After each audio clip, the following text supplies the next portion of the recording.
덕분입니다. 감사합니다. 감사합니다. 덕분입니다. 자, 우리 순리양께서 아침에 질문해 주셨습니다.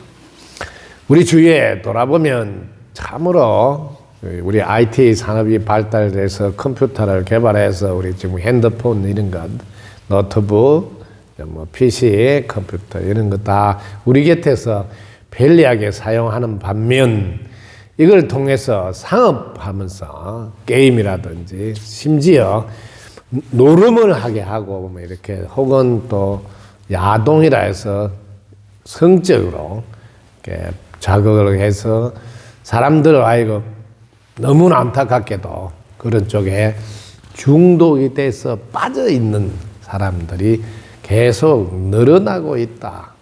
이런 걸로 해서 사회 전체적으로 아주 이 문제가 좀 모두가 해결해야 될 숙제로 떠오르고 있다.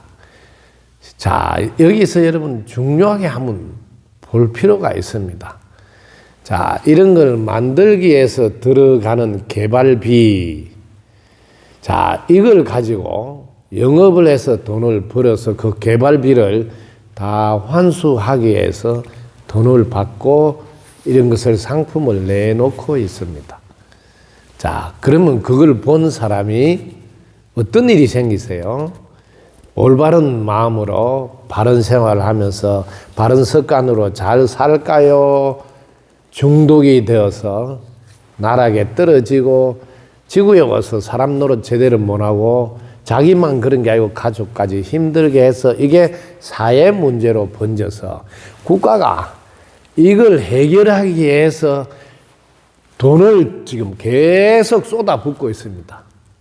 복지라는 이름으로. 그런 분들 어려움을 좀 더 덜어준다는 이름으로. 너무 아이러니하게 하지 않습니까? 한쪽에는 망가뜨리게 하는데 돈을 들이고 한쪽에는 그걸 치료하고 그걸 돕는 데 돈을 들이고 너무 웃기지 않습니까? 이제는 상업이라는 이름으로 자유롭게 해야 된다는 말은 깊이 생각해 봐야 합니다. 이게 제일 먼저 자라나는 우리 어린이들을 이롭게 하는가 하는 관점에서 이롭게 하지 않다면 애시당초 허가를 내주지 않아야 된다는 것. 이쪽으로 이제는 마음을 사용해야 합니다. 법을 만들어야 합니다. 이걸 법을 만드는 입법이라 하고 국회의원들이 해야 되는데 이쪽에 로비를 해서 정치 자금이라는 이름으로 대주면서 법을 못 만들게 한다. 이걸 이익단체들이 자신의 이익을 위해서 로비를 해서 법 자체가 안 만들어지게 또 법을 만들다 하더라도 또 그 빠져나갈 구멍을 만들게 해서 요래조래 피해서 이렇게 이런 일을 하고 있다. 우리가 같이 이렇게 재미나게 살면서 그런 제품을 만들어서 팔지 않고도 함께 잘 사는 길은 없을까요? 얼마든지 있습니다. 뭐냐면 기준을 개인의 즉 돈을 많이 벌겠다는 데 기준을 두지 않을 때는 가능하다는 거죠. 모두가 함께 잘 살자 하고 서로서로 나누어서 이렇게 살겠다면 굳이 돈 벌기 위해서 이 지구에 또 자식들한테 해로운 거 만들어서 팔아서 돈 버는 거는 안 해도 된다는 거죠. 그래서 근본적으로 이제는 입법에서부터 출발하셔야 합니다. 언제까지나 중독을 하도록 한쪽에는 만들고 중독 없이는 프로그램, 자살 예방 프로그램 이런 거를 또 한쪽에서는 해야 되느냐. 그게 내 자식이 아니니까 그런 제품을 만들어도 된다는 겁니까?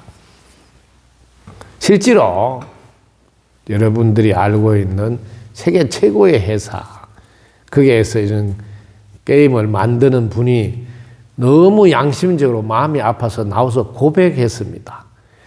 회사에서 그걸 만들 때 팀이 딱 짜져서 들어가면 프로그램 만들 때 제일 포인트를 잡는 게 뭐냐면 어떻게 하면 빠져나오지 않고 중독이 되게 하느냐를 집중적으로 그걸 연구해서 만들으라고 했다고, 자기가 그 일에 참여했다고 여러분 공개적으로 자기가 양심 가책에 대해서 발표를 한 것을 저는 보았습니다. 이제는 양심이 고백까지 다 했어요. 결국 뭡니까? 돈을 번다는 목적일까요? 사람을 망가지게 하겠다는 목적일까요? 사실은 알아두십시오. 돈을 번다는 핑계로 사람을 망가지게 하는 무리들이 있다는 것을 꼭 기억하십시오. 그분들은 나는 그게 안 말려들어. 내가 오히려 사람들 망가지게 해서 내가 그 사람들을 좋은 것이 노예같이 부리겠다는 마음을 먹고 있는 사람이 있다는 것도 이제는 아셔야 합니다. 사람 망가지게 하는 일이 정치에서도 수수방관하고 상업의 자유라는 이름으로 한패가 돼서 하고 있다는 것도 이제는 그 패에 있던 사람이 나와서 다 밝혔습니다. 제가 하는 이야기가 아니에요. 뭐 유튜브나 이런 거 한번 보시면 그 일을 관여했던 사람들이 나와서 다 이야기해서 저도 이야기를 하는 겁니다. 자, 그러면 이미 중독이 된 사람은 어떻게 할까요? 아주 쉽습니다. 의외로 쉽다고요. 먼저 환경을 바꾸시면 됩니다. 사람을 바꿀 때 제일 필요한 게 환경입니다. 여러분, 환경이 바뀌면 그 환경에 의해서 사람이 돌아간다고요. 여러분, 한번 해보세요. 자, 섬에 들어가서 핸드폰이 없어, 컴퓨터가 없어, 노트북이 없어, 환경이 달라. 그러면 그런 거 할 수 있어요? 없어.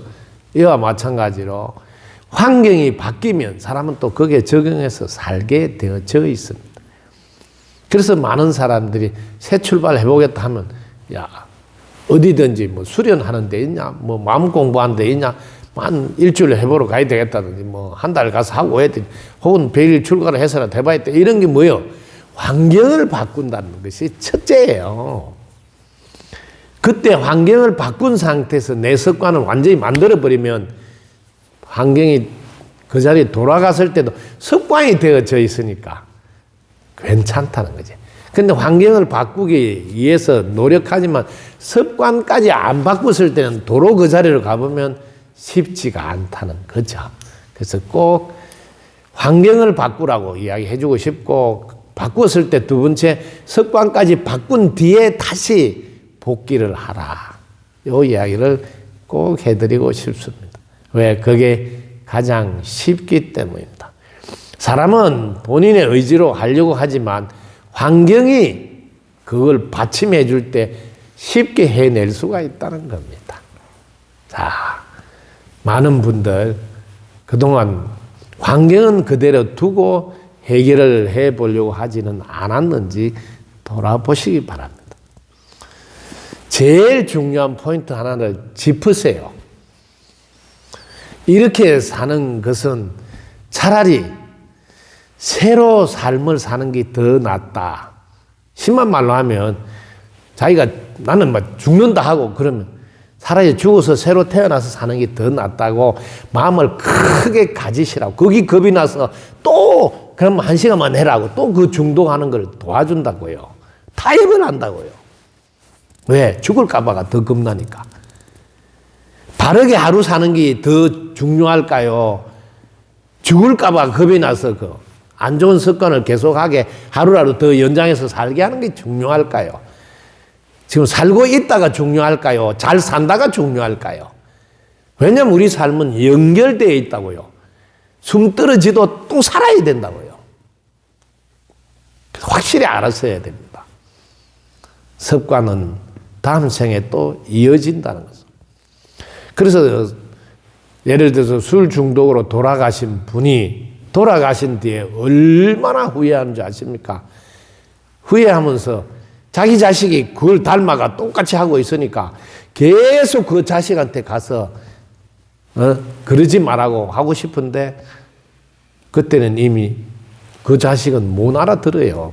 몸이 바뀐 뒤에가. 그게 위에서 보면 너무 안타깝죠. 내가 저렇게 살았는데 이놈도 그렇게 살고 있구나. 우리 집은 왜 이 모양 이 꼴하지야?